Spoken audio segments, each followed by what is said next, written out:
लाखनवाडा पशुवैद्यकीय दवाखान्याची नवी इमारत उद्घाटनाच्या प्रतीक्षेत. जीर्ण इमारतीमुळे अपघाताची भीती, शेतकऱ्यांचा संताप. बुलढाणा जिल्ह्याच्या खामगाव तालुक्यातील लाखनवाडा येथे असलेल्या पशुवैद्यकीय दवाखान्याला परिसरातील 10 ते 12 गावखेडे लागून आहेत. या ठिकाणी दररोज अनेक जनावरांना उपचारासाठी आणले जाते.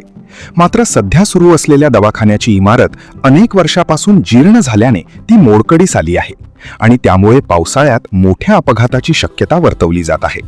दुसरीकडे गेल्या वर्षभरापासून दवाखान्याची नवीन इमारत बांधण्यात आली, मात्र केवळ उद्घाटनाअभावी ही इमारत देखील धूळ खात पडली आहे. यामुळे शेतकऱ्यांमध्ये प्रचंड संताप व्यक्त केला जात असून तात्काळ नवीन इमारतीत पशुवैद्यकीय दवाखान्याचे स्थलांतर करण्यात यावे, अन्यथा आंदोलनाचा इशारा देण्यात आला आहे. बोलतो लाखनवाड्याहून.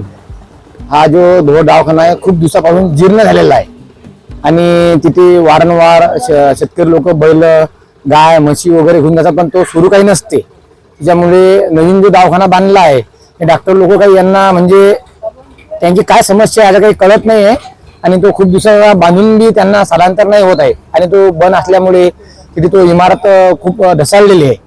त्याच्यामुळे तो इमारत पडत आहे आणि नवीन दवाखाना असल्यावर बी ते सुद्धा बांधत नाही. त्यांची सर्व